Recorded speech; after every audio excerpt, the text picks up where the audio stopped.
Her daughter refused to go inside the house. She simply pointed to the bedroom window. What her mother saw there prompted her to call the police immediately. Watch until the end and write in the comments which city you're from. Don't forget to subscribe to the channel. The first thing Nia felt that morning was the heavy drag in her chest, the kind that lingered after another sleepless night. Her eyes cracked open to the sound of her phone alarm, shrill, relentless, and she reached for it blindly on the nightstand. 6:15 a.m. The sky outside her bedroom window was still dark, colored in that early pre-dawn blue. For a moment, she allowed herself a single breath before the day swallowed her whole. From the second her feet touched the cold floor, everything moved with tired precision. She padded into the hallway, still in her tank top and thin pajama pants, and made her way to her daughter's room.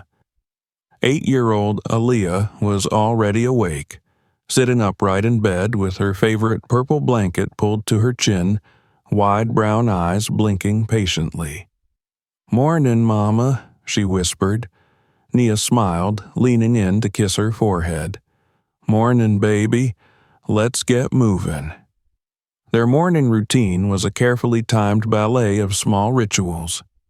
Nia packed Aaliyah's lunch, a peanut butter and banana sandwich, apple slices, and one of those tiny cartons of chocolate milk. Aaliyah brushed her teeth and got dressed, always laying out her own clothes the night before. Today, leggings with stars and a long pink hoodie. Nia threw on her scrubs, tied her tight curls back into a bun, and gulped down lukewarm coffee while helping Aaliyah tie her sneakers. By 7:45, they were out the door. The walk to school wasn't far. 6 quiet blocks lined with identical brick houses, modest yards, and chain-link fences. Nia held Aaliyah's hand the whole way, not because her daughter needed it, but because she did. After the school gates swallowed her daughter, Nia stood watching a little longer than usual. The school was decent, the teachers kind, and the neighborhood relatively safe. Still, she often imagined every possible way a day could go wrong.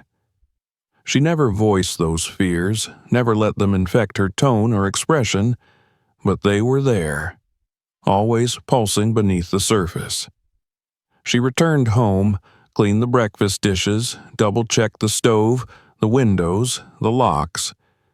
Then she slept, if you could call 2 hours of restless tossing sleep.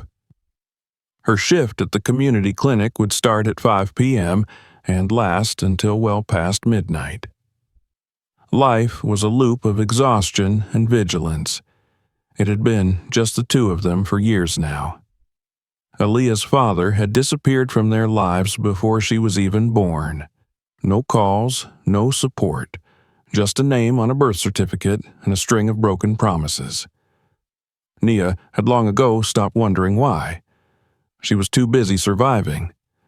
She worked nights because it paid better, and because working when Aaliyah slept meant fewer hours apart. But it also meant Nia's world blurred constantly. Sleep became a luxury, not a necessity. Time dissolved between school drop-offs, doctor's appointments, grocery lists, and online scheduling meetings. She rarely went out, never dated. Her entire universe had narrowed to the orbit of her daughter. And she was okay with that. Or she had been. Until the knock at the door. It was a Wednesday afternoon. Nia had just finished folding laundry when she heard the uneven knock. 3 quick taps, a pause, then one long hit like whoever was behind the door couldn't decide if they wanted to be heard. When she opened the door, the man standing there was thinner than she remembered. Brad? Her half-brother stood there with a tattered backpack over one shoulder, wearing a faded hoodie and jeans that hung too loose on his frame. His eyes darted past her into the house. "Hey, sis." The last time she'd seen Brad was nearly 5 years ago. He'd been sentenced to 18 months for burglary, Stealing tools from a neighbor's garage, he said. A misunderstanding, he claimed. But it hadn't been the first time. Growing up, Brad had been the sun in their mother's sky. He got into fights, skipped school, came home smelling like weed, and their mother called it boys being boys. Nia, on the other hand, had been the invisible one, the responsible child, the one who did her homework and stayed out of trouble, the one their mother forgot to praise. Now, as he stood on her porch, shadows under his eyes and lips dry with thirst, a part of her clenched. "I just got out," he said. "Nowhere to go." Nia crossed her arms. "What about Mom?" "She moved to Mississippi with her new man. Didn't leave a forwarding address. I tried. And you're here because I remembered your place. Thought maybe I could crash for a couple nights, just until I figure stuff out. I won't be a problem." Nia looked at him for a long time. He looked worn, tired, beaten down by something. There was no smell of alcohol on his breath, no twitch in his hands. And despite every memory that told her she should say no, she found herself stepping aside. "You can stay in the basement, just a few nights." His face lit up in a way that reminded her of the boy he used to be. "Thanks, Nee. You won't regret it." But as she watched him descend the narrow steps into the finished basement, a couch, a lamp, an old TV, and not much else, her stomach turned. That night, she told Aaliyah about Uncle Brad. "Is he nice?" Aaliyah asked. "He's family," Nia said. "He's had a hard time, but he'll only be here for a little while." Aaliyah nodded, not fully understanding. She always tried to understand more than her age allowed. Nia laid out rules for Brad. No guests, no alcohol, no going upstairs without asking. Most importantly, don't interact with Aaliyah without her present. He said he understood. He even offered to help around the house. Over the next 2 days, he stayed quiet. Sometimes she'd hear him moving around the basement, coughing or talking to himself. But he stayed out of the way. And for a moment, Nia almost believed she'd made the right decision. Almost. It started small. Aaliyah said she woke up in the middle of the night and heard footsteps in the hallway. "But your door was closed," she told Nia, "and it wasn't you." Nia checked the locks, all secured. She brushed it off as a bad dream. Then a few dishes were out of place. The bathroom light was left on. The milk in the fridge had been half emptied overnight. Nia confronted Brad. He laughed. "You think I'm sneaking upstairs to drink your milk in the dark?" He seemed calm, even a little amused. Still, that night, Nia put a chair under her bedroom door handle, just in case. By the end of the week, Brad was gone. He left without a word, no note, no message, just an empty basement, a crumpled blanket on the couch, and a toothbrush still in the holder. Nia stood at the bottom of the stairs, looking at the space he'd occupied, feeling a mix of relief and unease. Maybe he found a shelter. Maybe a friend picked him up. Maybe he'd gotten a bus ticket out of town. She didn't know, and she didn't want to. She vacuumed the basement, washed the linens, threw out the old food wrappers he'd left behind. When Aaliyah asked, "Is Uncle Brad coming back?" Nia shook her head. "No, baby, he's gone." Aaliyah didn't say anything more, but for the first time in days, she seemed relaxed again. That night, as Nia lay next to her daughter, feeling the slow rise and fall of the small body beside her, she promised herself she would never open that door again. To family, to guilt, to doubt, but promises are only as strong as the next crisis. And Nia had no idea that the next one had already begun. She would only learn later, too late, that sometimes when you think you've shut something out, it finds another way in, another path, another door, through someone else, someone you once trusted. The next morning brought a rare silence, the kind that feels too still, like the air has stopped moving. Nia stood in the kitchen, pouring oatmeal into a pot with slow, deliberate movements. Aaliyah sat at the table, humming quietly as she drew circles on her napkin with the end of her spoon. Outside, the sky was cloudy, the kind of gray that pressed against the windows and lingered. Brad was gone. His absence was like a vacuum in the house. No heavy footsteps on the basement stairs, no clattering of bowls in the sink, no faint coughing echoing through the vents.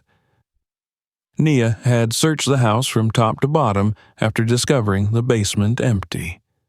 No note, no goodbye, just the faint smell of his cologne lingering on the old blanket he had used. She had told herself to be grateful.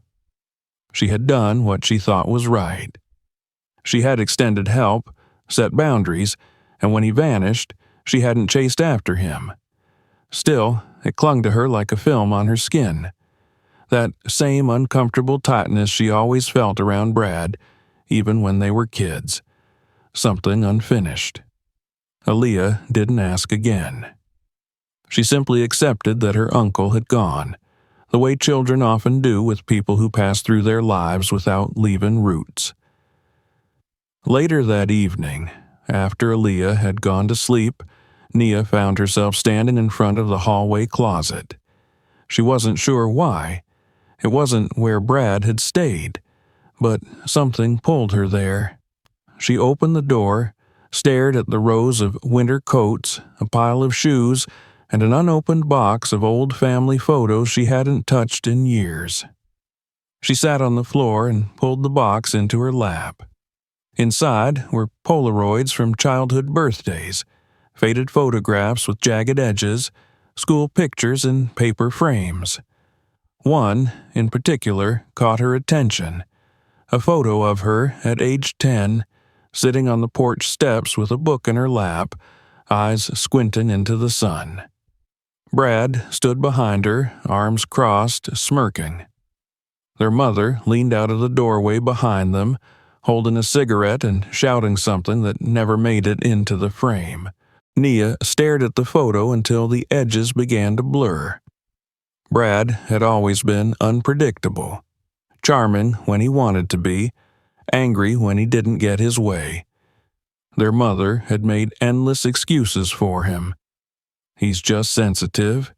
He needs space. You shouldn't provoke him. Meanwhile, Nia had learned to keep quiet, to stay out of the way, to become small. When she got her first job at 16 and saved enough to move out, it had felt like breaking free of a cage made of family. She hadn't looked back. Not when Brad was arrested the first time. Not when he showed up at their mother's door bloodied from a fight. She had chosen distance, and that distance had saved her. And yet, here he had been again. In her house, in her space, with her daughter. That night, she couldn't sleep. Every creak in the floor, every gust of wind outside brought her back to that anxious edge.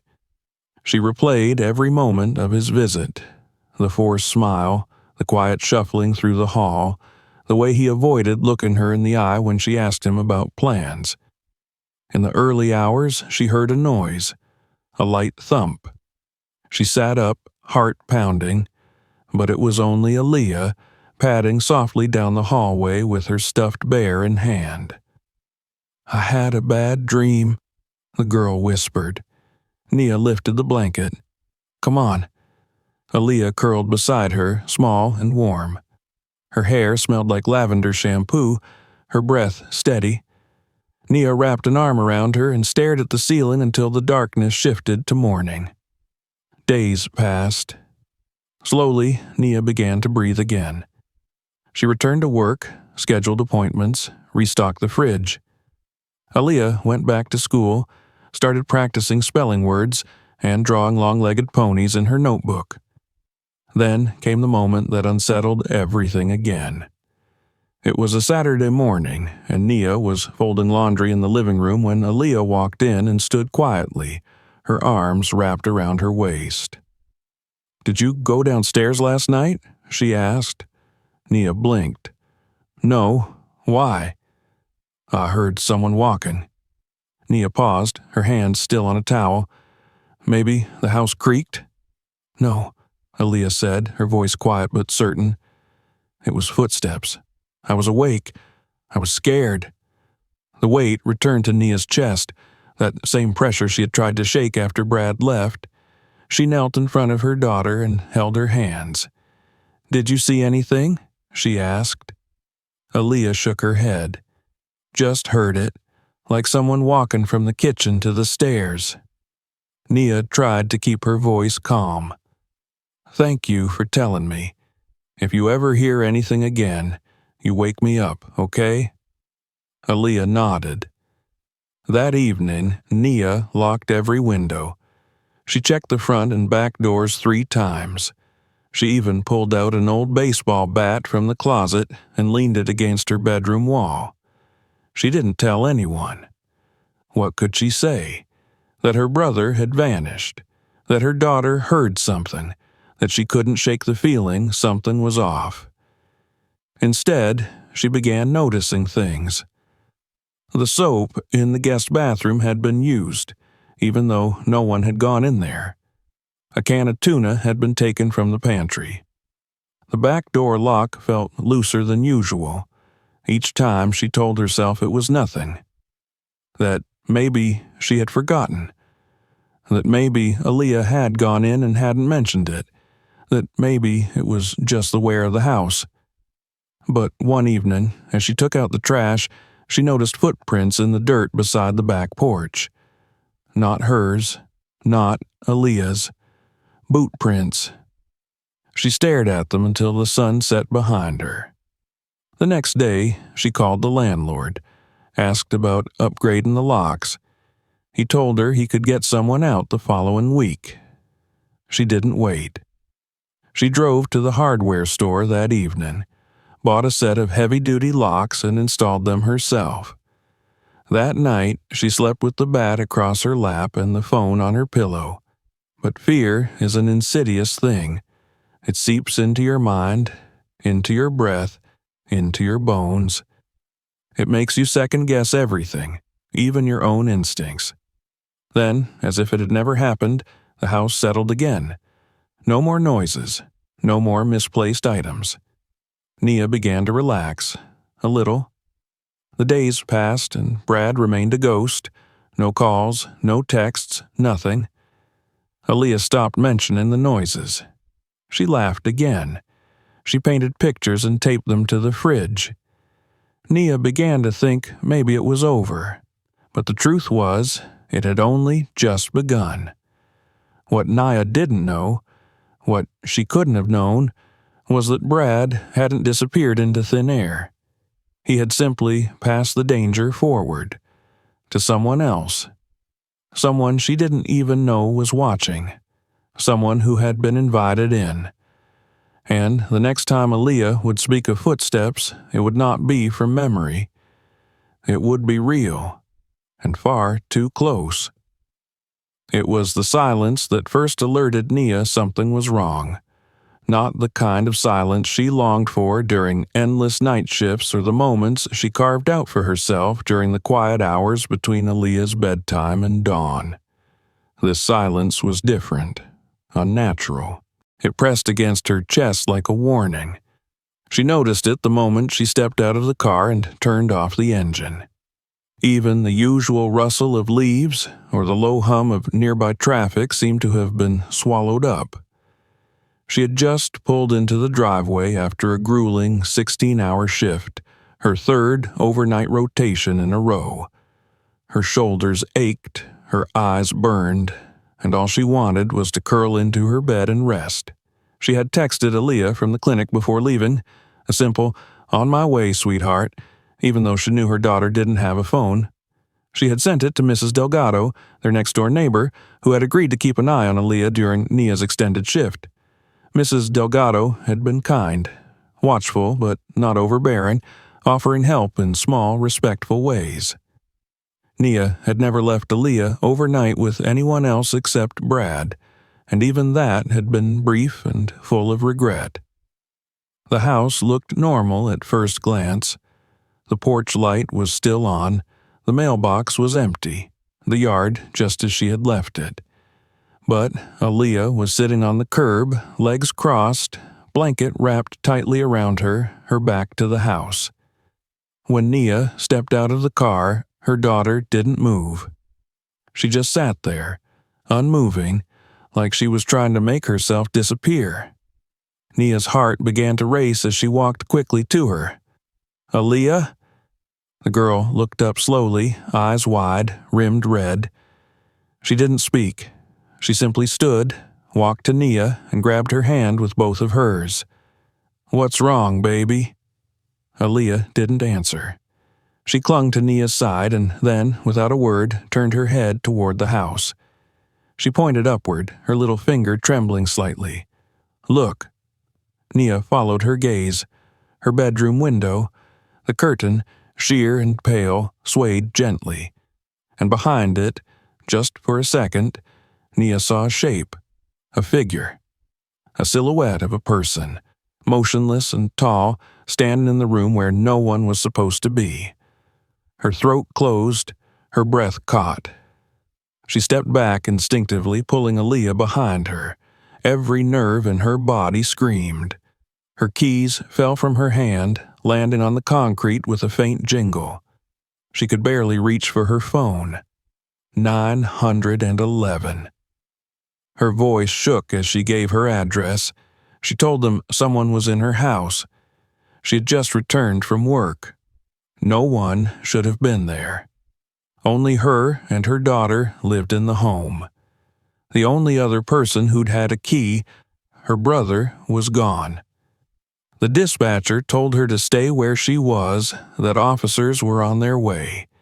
By now, Mrs. Delgado had come outside in her robe, her brow furrowed with concern. "What's going on?" Nia didn't answer at first. Her eyes never left the window. The curtain shifted again, as if someone had just moved away from it. She turned to her neighbor and said, barely above a whisper, "Can you take Aaliyah, just for a little while?" Mrs. Delgado nodded immediately and held out her hands. Aaliyah hesitated but followed her, looking back at her mother every few steps. "I'll be right here," Nia called after her, "I promise." She watched them cross the street and disappear into the Delgado's house before turning back toward her own. She wanted to storm in. Every maternal instinct burned inside her. But something stronger held her back, the fear of the unknown, the knowledge that her daughter had refused to enter the house, that whatever was inside had terrified her to the point she would rather sit alone outside in the cold than step foot through the door. Nia stood in the driveway, waiting. It didn't take long. 2 police cruisers pulled up with lights off, quiet, methodical. Officers stepped out. One approached Nia, while the other circled the back of the house. She gave her name, explained again. Her voice was steadier now, but her hands shook. "No one should be inside," she said. The officer nodded, unsnapped his holster, and signaled his partner. Together, they moved in. Nia remained in place, hands clenched at her sides, eyes locked on the house that no longer felt like hers. She had lived there for 5 years. It had been her sanctuary, the place where she raised her daughter, where she held birthday parties and fixed scraped knees and told bedtime stories. But now it felt foreign, violated, like someone had peeled back the skin of her life and left something dark underneath. She waited. Minutes passed like hours. Then, finally, one officer stepped out the front door and waved her over. "We found someone," he said. Nia's knees went weak. "Who?" The other officer joined them. His face was pale, jaw clenched. "A man, hiding in your bedroom closet." Nia couldn't speak. Her mind went blank, then flooded with questions, all clamoring for space. "Who is he? How did he get in? Is my daughter? Was she in danger?" "He didn't resist," the first officer said. "He was calm. No weapons. He said someone gave him permission." "What?" "He claims your brother, Brad, invited him, gave him food, said he could stay." Nia stared at them, unable to comprehend. The house, the fear, the figure in the window. Everything snapped into sharp, cold focus. "He said Brad let him in?" The officer nodded. "Met him a few days ago at a bus stop, offered him a place to sleep." "Your brother hasn't been here recently?" "He left over a week ago, didn't say anything." "Well, this man says Brad told him to come here, that he could stay until you got back." Nia's voice cracked. "I don't even know him." The officers explained that the man had no identification. He appeared to be in his 30s, possibly homeless.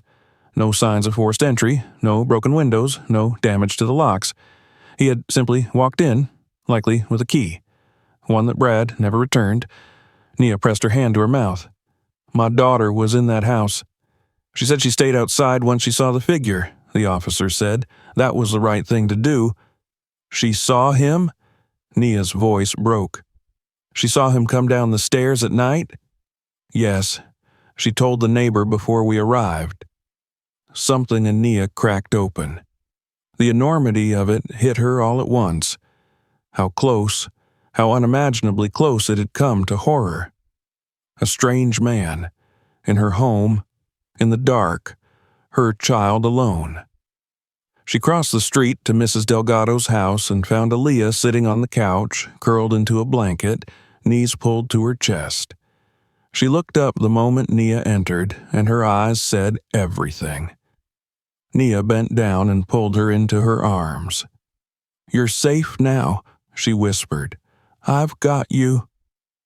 They stayed like that for a long time, Nia holding her daughter as if to anchor both of them to something solid. When she finally stood to leave, Aaliyah followed without protest. They walked home slowly. Nia checked every room, every corner, every closet. The man had been removed, but his presence lingered like a stain. She changed the sheets, opened the windows, wiped every surface. She couldn't breathe the same air he had. She couldn't let her daughter see fear on her face, even though it clawed at her from the inside. That night, as they sat on the couch with 2 mugs of hot chocolate, Aaliyah leaned into her and said quietly, "He scared me, Mommy. He didn't blink." Nia didn't respond. She couldn't. Aaliyah continued, "I stayed quiet, like you said. I waited." Nia hugged her tighter. Her daughter had done everything right, and still it had nearly gone wrong. She couldn't forget the silhouette in the window, couldn't erase the image of a man standing in her most private space, invited there by someone she had once called family. It was no longer about fear. It was betrayal. And it wasn't over. Not yet. Because somewhere out there, Brad still had a key. And Nia had just realized the danger hadn't started when the man entered her house. It had started the moment she opened the door to her brother. By morning, Nia's body moved through routine, but her mind was stuck in a place she couldn't escape. The light from the kitchen window looked the same as every other day, spilling across the counter and highlighting the dishes she hadn't had the energy to wash. The fridge hummed. The coffee maker gurgled. The sound of Aaliyah's pencils tapping against her cereal bowl drifted faintly from the dining nook. But none of it felt normal. The air itself had changed. The walls, though unbroken, felt breached. Nia stood at the sink with her arms submerged in soapy water, staring blankly out the window as if it might reveal something she had missed. The man, whoever he was gone now, taken away in handcuffs after being gently coaxed out of the closet like a stray cat. He hadn't fought, hadn't spoken much, just stared blankly, muttering that he'd been told it was okay. She had heard the officers repeat those words again and again. He said he was invited. Said someone told him he could stay. Said he'd just been trying to sleep. But that didn't matter.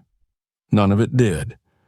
Because her daughter had been in that house, alone, with him. Nia dropped a plate back into the water with a clatter and turned off the tap.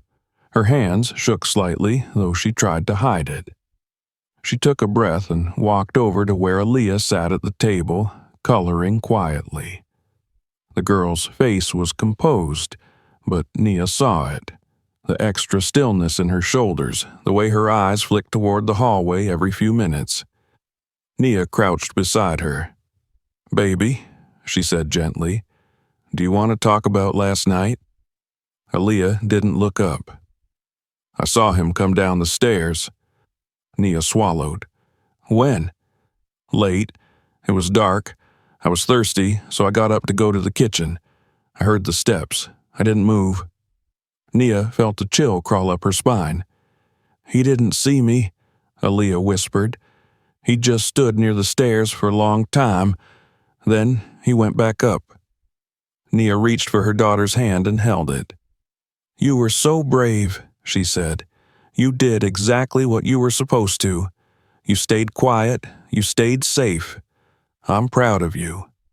Aaliyah finally looked at her. He smelled like old clothes, like dust and something sour, and he didn't blink. Nia held her breath for a moment, then exhaled slowly. She pressed her lips to Aaliyah's forehead and stood. The rest of the morning passed in a fog. She called the clinic and told them she wouldn't be in for at least a week. She didn't care about the consequences. She was owed vacation time, and even if she hadn't been, nothing mattered more than staying close to her daughter now. By noon, she had already begun scrubbing every inch of the house. She stripped the beds, sprayed down the walls, vacuumed, swept, wiped the windows. It wasn't about dirt. It was about presence, about reclaiming the space. She opened all the windows even though it was cold outside, letting the wind push through every room as if it could blow away what had settled there. The closet, where the man had been hiding, was the last place she cleaned. She opened it slowly, even though she knew it was empty. The faint smell of body odor lingered in the tight space. Nia gagged but didn't stop. She scrubbed the inside with bleach until her hands stung and the fumes made her dizzy. When she was finished, she sat on the floor of her bedroom, back against the wall, and stared at the ceiling. Brad. She hadn't heard a word from him since he'd left. And now this. The man had a name. Paulie, the officers told her. No last name, no ID. He had a record, but not a violent one. Petty theft, trespassing, loitering. He'd been hospitalized for mental health issues in the past, mostly for delusions and paranoia, but had never been deemed a danger. That didn't matter. Intent didn't erase the fact that he had been in her house, that he had been inches from her child, that he had slept in her closet while she worked double shifts to keep food on the table. Later that day, she got the call from the officer handling the case. "We questioned him again," he said. "He insists Brad brought him here. Said your brother found him at a bus stop near the clinic, gave him a sandwich and a jacket, and then told him he had a place he could crash. Said he thought it was empty, that he wouldn't be in anyone's way. He knew my daughter was here. He said he thought she was gone with you." Nia's blood went cold. "That doesn't make it better." "I agree," the officer said, "but for what it's worth, he didn't try to flee. He wasn't armed. He cooperated with everything." "I don't care," Nia said quietly. "He was in my daughter's house." She hung up before he could say anything else. By evening, she had changed all the locks. She replaced the deadbolts, screwed in sliding door reinforcements, installed a door stopper inside Aaliyah's room. Then she went online and ordered a set of security cameras and window alarms. using money she hadn't budgeted for but no longer cared about. When the locksmith came the next morning to reinforce the basement entry and add a keypad lock, he asked, "Break in?" "Not exactly," she said. That night, after Aaliyah had gone to bed, Nia stood in the hallway outside her room, staring at the soft light under the door. She had left it cracked open the way her daughter liked, the way she used to do when she was younger. A year ago, Aaliyah had proudly told her she didn't need it anymore. Now the light was back. Nia turned and walked into her own room, shut the door, and pulled out her phone. She scrolled through old messages, stopping at the last text Brad had sent weeks ago. "Thanks, sis, I mean it." Her fingers hovered over the keyboard. Then she typed, "There was a man in my house. My daughter was home alone. He said you let him in. You gave him a key. Call me now." She stared at the message for several seconds before hitting send. Nothing happened. No typing bubble. No read receipt. Just silence. She called. It went straight to voicemail. She tried again. Same. That night, she barely slept. Every sound made her sit up. Every flicker of shadow felt like a threat. She got out of bed 3 times to check the front and back doors. At 3 a.m., she sat on the edge of Aaliyah's bed and watched her breathe. She thought about how close it had come, how the tiniest shift in circumstances, her shift running late, her neighbor not being home, Aaliyah being less brave, could have turned the entire story into a tragedy. By sunrise, she was no longer afraid. She was furious. She spent the morning writing down everything she remembered. Times, details, the way Polly had looked, the things the officers said. Then she filed a police report, not just as a record, but as a line in the sand. She gave them Brad's name. She told them he no longer had permission to access the property, that he had left without returning the house key, and that she wanted a formal report filed for endangerment. The officer on the phone was polite. He took her statement, promised to follow up. It didn't feel like enough.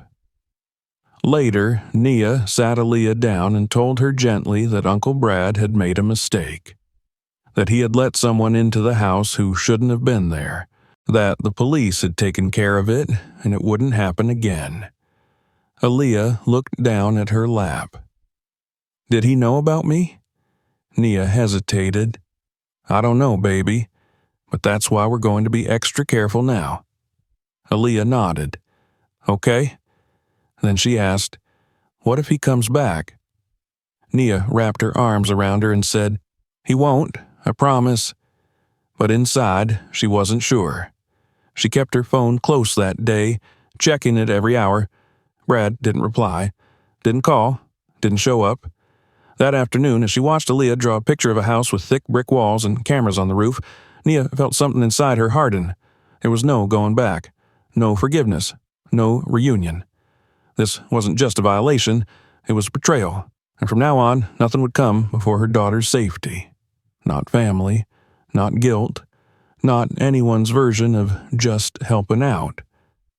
Her home had been a sanctuary. Now it was something she had to rebuild from the ground up. And this time, she'd make sure no one got past the door again without earning their way in. The days that followed were filled with a steady rhythm of small, controlled movements.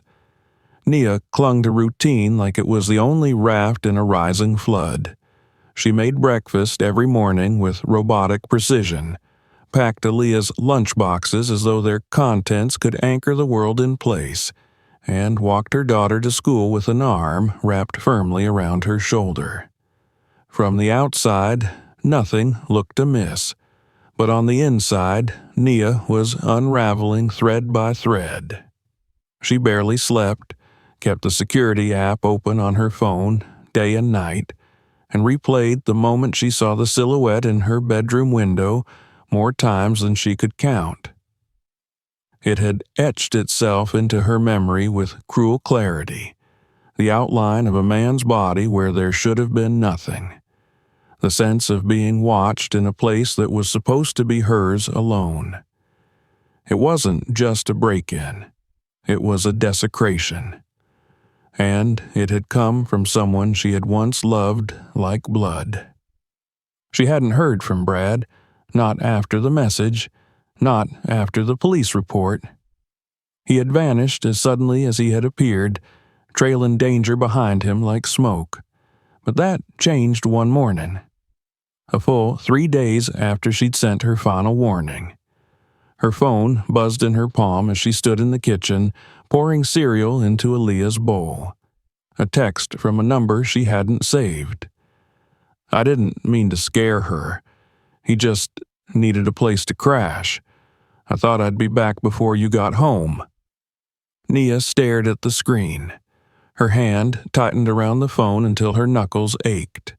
She looked up and saw Aaliyah watching her, waiting for the spoon. Nia forced a smile, passed the utensil over with a steady hand, and walked to the living room before the anger could rise to the surface. She paced, her bare feet pressed against the cold floor, breath shallow. This wasn't an apology. This wasn't remorse. It was justification, a diluted admission designed to reduce what had happened to something casual, harmless. He'd thought, he'd guessed. He hadn't cared enough to be sure. Nia typed back quickly, her thumbs stiff with fury. You left a strange man in my house with my daughter.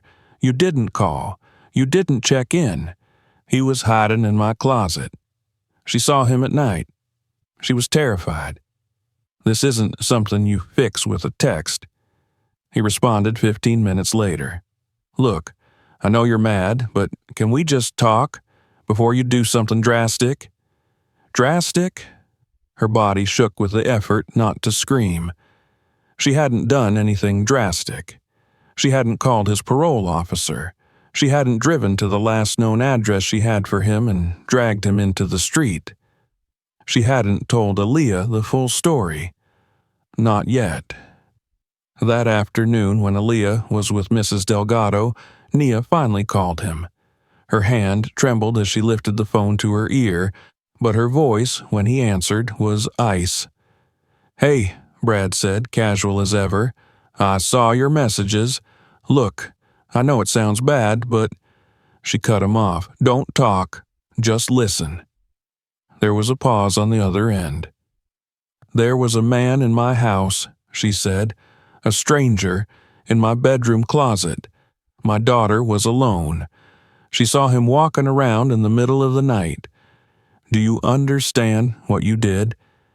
I didn't think it was that serious, he said after a beat. The words landed like a slap. Nia closed her eyes. Not that serious? He wasn't dangerous, Brad said. He's just some guy I met. He said he had nowhere to go. He seemed lost. I thought, I don't know, that it'd be fine. You thought? Her voice cracked. You thought it would be fine to let a man you just met into a home where a child lives. You didn't call. You didn't ask. You didn't even stay. You walked away. I was trying to help him, he said defensively. You don't understand. Sometimes people just need a break. This isn't about him. This is about you. About what you risked without even thinking. About the fact that I trusted you with the key and you used it to put my child in danger. He didn't hurt anyone. He could have, Brad sighed. You always make things bigger than they are. That sentence broke something in her. She felt it snap, deep and final, like a bone giving way. I'm changing the locks again, she said. You are never welcome here again. I've filed a police report. If you come near this house, I'll have you removed. You're seriously going to do this over one mistake? Nia was silent. She didn't owe him anything more. She hung up, and with that, a lifetime of guilt, obligation, and history dissolved like ash. She had spent so long trying to be the understanding one, The forgiven one, the one who bent without breaking. But this was her line. That evening, she sat Aaliyah down on the couch, both of them wrapped in a blanket, the room filled with the scent of warm cocoa and lavender lotion. "Sweetheart," she said gently, "we need to talk." Aaliyah looked up with wide eyes. "Remember how I told you someone was in the house?" Aaliyah nodded. "Well, Uncle Brad made a mistake. He let someone into the house who shouldn't have been here. Someone I didn't know. Someone who didn't belong." Aaliyah was quiet. Her fingers twisted the edge of the blanket. "Are you mad at him?" she asked softly. Nia hesitated.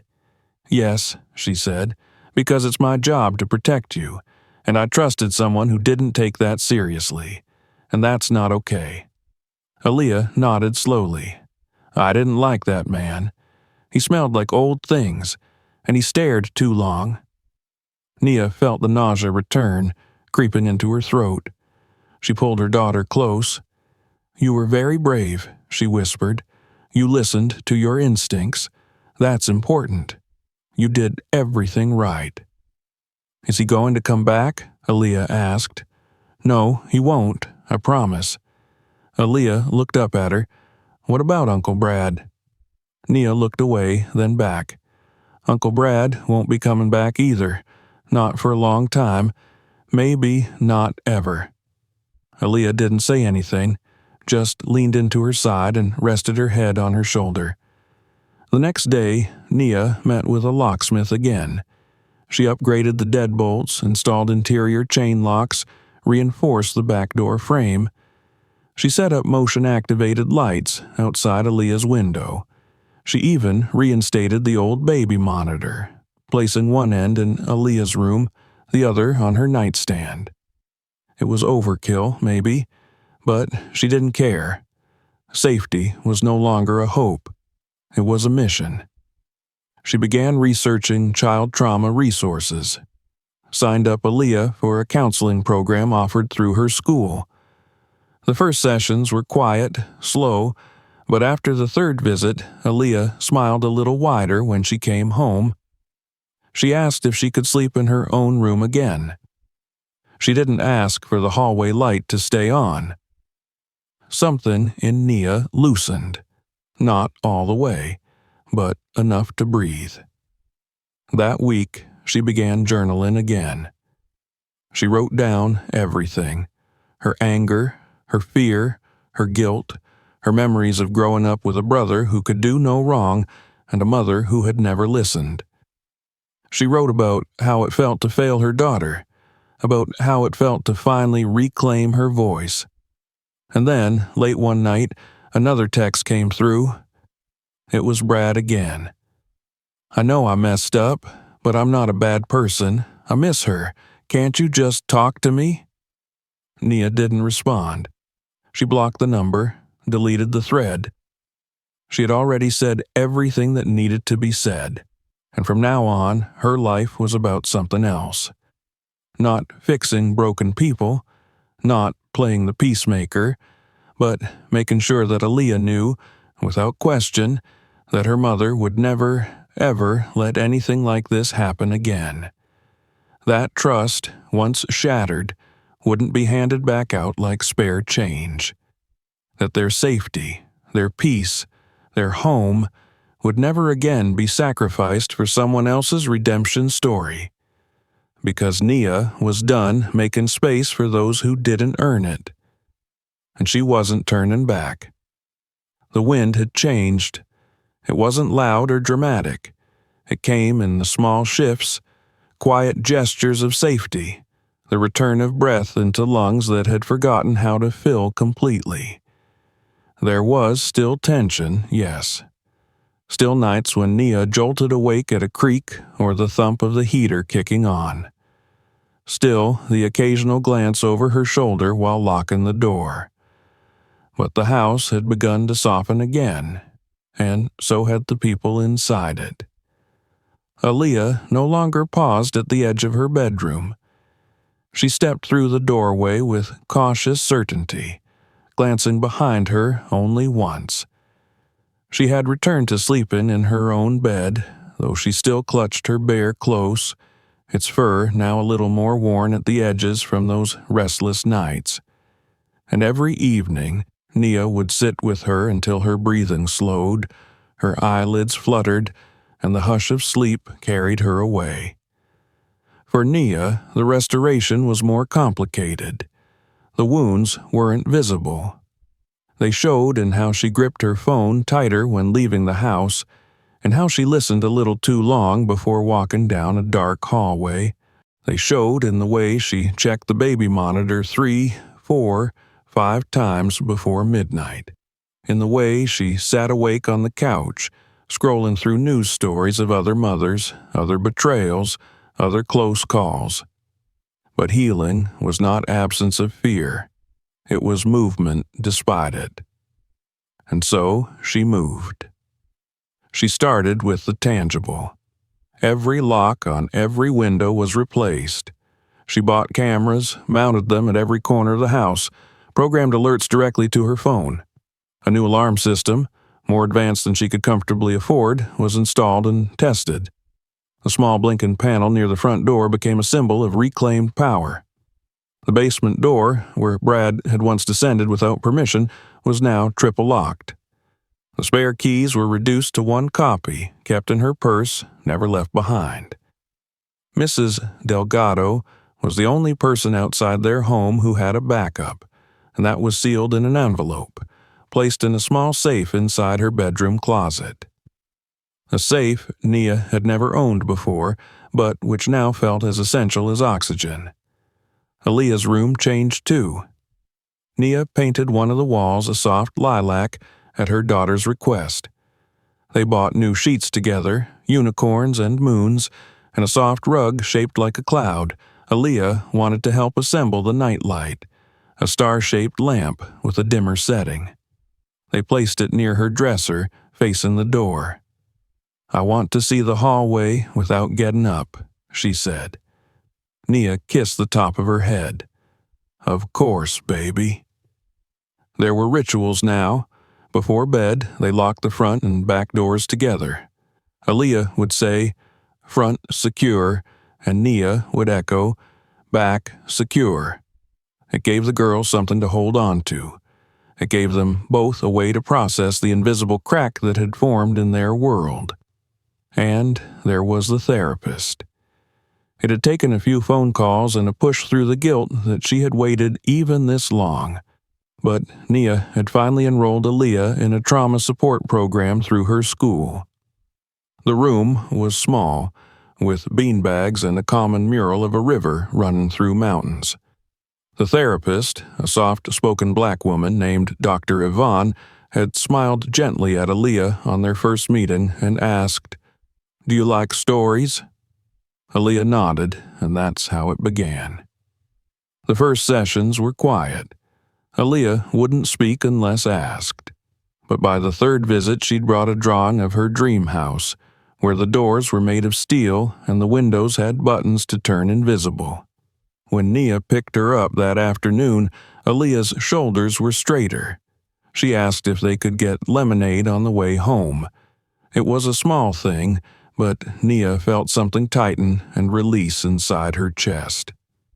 That night, Aaliyah didn't ask her to stay after tucking her in.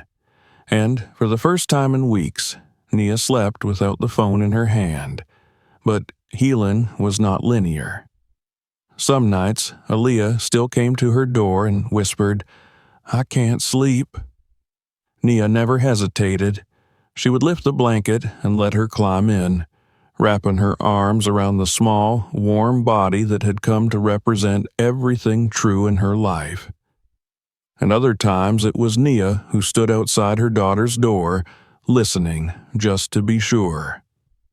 The guilt was still there, lurking in corners, waiting for cracks. It whispered that she should have known better, that she should have seen the signs, that she should have never handed Brad a key. But now, when it came, she didn't try to silence it. She let it speak, and then she reminded herself she had acted, she had protected.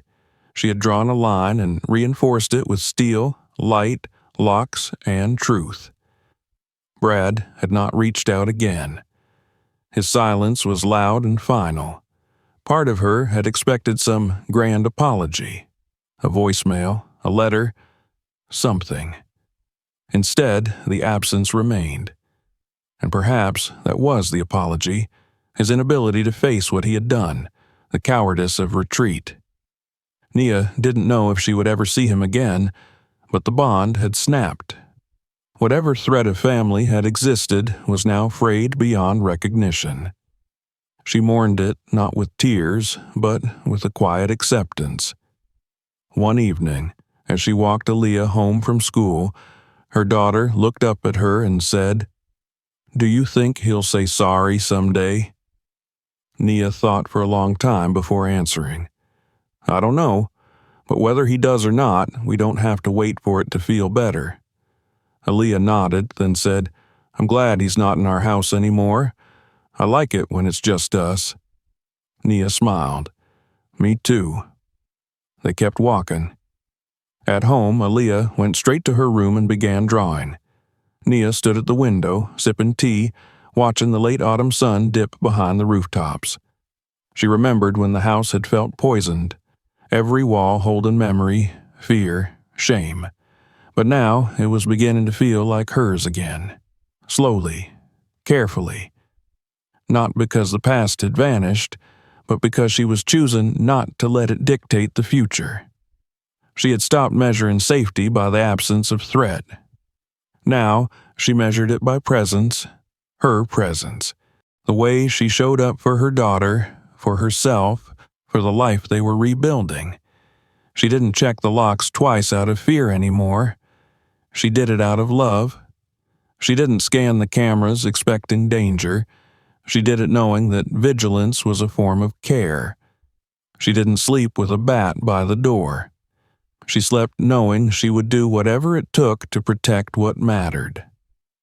That week, she wrote a new schedule for herself. She adjusted her shifts at the clinic, asking for earlier hours when she could. She started meal prepping again, cooking in batches on Sundays while Aaliyah sat nearby with homework and watercolor paints. They played music, sometimes sang along, and on Friday nights they watched movies, old Disney ones usually, or whatever Aaliyah picked from the family channel. They sat on the couch, feet tangled in blankets, the light from the screen flickering across their faces. It became their new ritual. It wasn't perfect, but it was peace. Nia learned to give herself grace in small ways. A longer shower. 10 minutes of stillness in the car before going inside. A walk through the neighborhood with her headphones in, letting the rhythm of her feet match the music and chase away the tension that never quite left. She still had moments, still had nights when she dreamed of silhouettes, of doors creaking open, of Brad's voice saying, "It wasn't that serious." But in the morning, she would wake, turn to see Aaliyah breathing softly in the room next door, and remember exactly why she had done everything she did. Because love wasn't softness. Love was armor.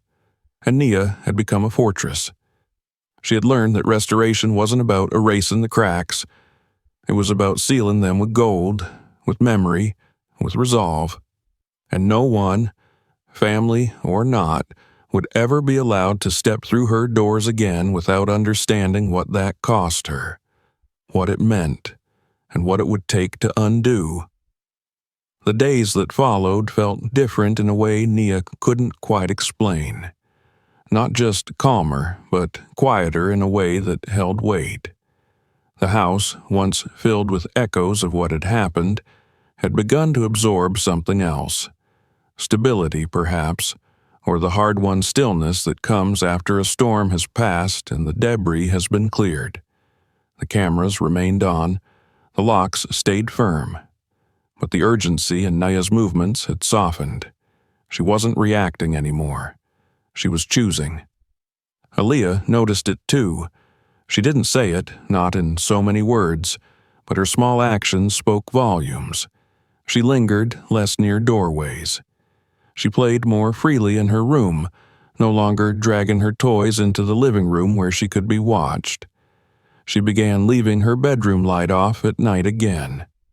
She still checked the hallway before closing her door, but she no longer asked Nia to stand there while she fell asleep. And sometimes she hummed. The humming was what made Nia cry, though never in front of her daughter. It was so soft, so innocent, so much a return to who Aaliyah had been before the night she'd sat on the curb in her pajamas, too afraid to enter the house that should have kept her safe. That humming was proof of something vital: resilience, trust reborn, a child's spirit refusing to be dimmed. Nia kept listening. She listened when Aaliyah mentioned the man, though it was never in full sentences, just fragments. Shadows stitched into the corners of unrelated conversations. "He had weird shoes," she said once, as she colored a picture of a garden. "They squeaked. I heard them on the stairs." Or, "He breathed loud, like when someone is scared, but he wasn't scared, just still." Nia never interrupted, never rushed her. She had learned that children carry things in ways adults can't see, and when they are ready to set something down, it must be received with reverence, not control. And so she listened.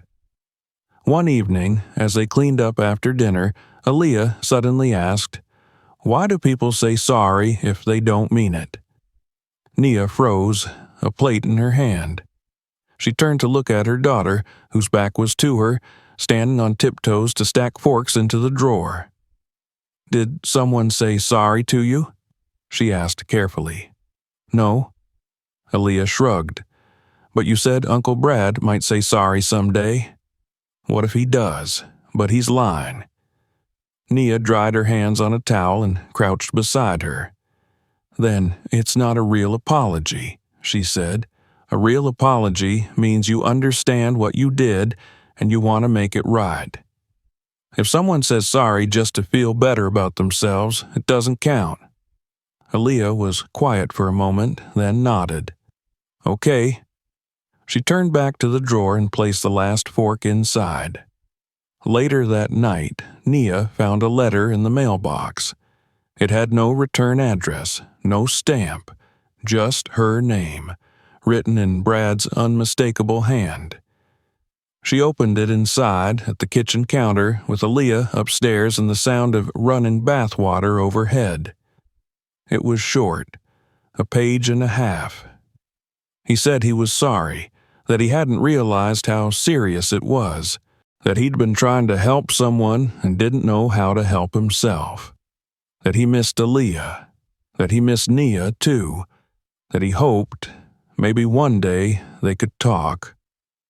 Nia read the letter twice, then a third time, not because the words changed, but because her feelings did. Once, a message like that would have filled her with turmoil, would have split her in two, between love and rage, duty and safety, hope and realism. But now she felt only clarity. She folded the letter, placed it in a plastic bag, and stored it in the top drawer of her filing cabinet, beneath the case number papers and the therapy intake forms. Not as a keepsake, as a record. Because she had learned something crucial in the wake of what had happened. Love and trust were not the same. She could still love Brad, could still remember the days they'd played together in the sun, could still feel the ache of shared childhood memories, of their mother's favoritism, of a bond that had once seemed unbreakable. But she did not trust him, and she did not need to. Love without boundaries was not love. It was obligation dressed in guilt. She would not model that for her daughter. That weekend, Aaliyah was invited to a friend's birthday party. It was the first time she had asked to go somewhere without Nia present since everything had happened. The party was at a nearby park, organized by the girl's mother, someone Nia had spoken to before. She went over the guest list, verified the details. dropped Aaliyah off, and stayed in the parking lot for 20 minutes, just watching until her daughter's laughter rang clear over the grass. Nia smiled, then drove home. The house was quiet when she returned. Not eerie, not empty, just peaceful. She walked through each room, her feet slow, deliberate. She opened windows, watered the plants, played soft jazz through the speakers in the kitchen. She brewed tea, sat at the table and let the afternoon light warm her arms. For the first time in a long time, she didn't check the locks, not because she had forgotten, because she knew she would check them later, because she was no longer afraid. She was aware, awake, grounded. When she picked Aaliyah up that evening, the girl climbed into the car with a balloon tied to her wrist and frosting on her cheek. "Can we go get ice cream?" she asked, eyes shining. Nia laughed. "Of course." As they drove, Aaliyah said suddenly, "I was brave, wasn't I, that night?" "You were," Nia said. "You are. I knew something was wrong before you did." Nia nodded slowly, the truth of it hitting deep. "You did," she said, "and I'm so proud of you for listening to that feeling, that voice inside you. That's called your instinct, and you should always listen to it." Aaliyah turned to the window, the balloon dancing behind her. "I will," she said. "Always." That night, Nia sat on the porch after Aaliyah had gone to bed. The air was cool, the moon full and watching. She thought about everything that had happened, about how close she had come to losing the thing that mattered most, about the weight of silence, the cost of misplaced trust, the way trauma leaves fingerprints even when the bruises fade. She thought about how easy it would have been to minimize it, to pretend it hadn't happened, to forgive too quickly, too carelessly, to teach her daughter that betrayal could be brushed aside. But she hadn't done that. She had faced it, named it, stood between it and the person she loved most. And in doing so, she had broken a cycle. The next morning, as she buttoned Aaliyah's coat before school, she bent down and met her daughter's eyes. "If anything ever feels wrong," she said, "you tell me. Right away." Aaliyah nodded solemnly. "I will." Because she knew, and Nia knew, that wasn't just a lesson, it was a vow. This story had not ended with a confrontation. There had been no explosion, no final fight, no courtroom drama. Just a child who pointed to a window, a mother who listened, and a decision made in the quiet space between instinct and action. It had changed everything. Aaliyah still talked about the man sometimes, not with fear, but with memory, as though she needed to say it aloud to keep it from growing larger inside her. "I didn't like his shoes," she said once. "They were too quiet. I heard him breathing near my door. He didn't blink. He just stared." Nia listened every time, because she knew what too many mothers had to learn the hard way, that when a child tells you something feels wrong, the greatest mistake you can make is not believing them. That voice, small but clear, had saved them both, and Nia had vowed never to ignore it again. When she looked at her daughter now, she didn't see just the child she was raising. She saw the compass, the truth-teller, the survivor, and she knew without question that the voice inside that little girl would carry them forward, safe, whole, and unafraid to speak. If this story resonated with you, don't forget to subscribe for more. Check out the next video, and feel free to share this one with someone who needs to hear it.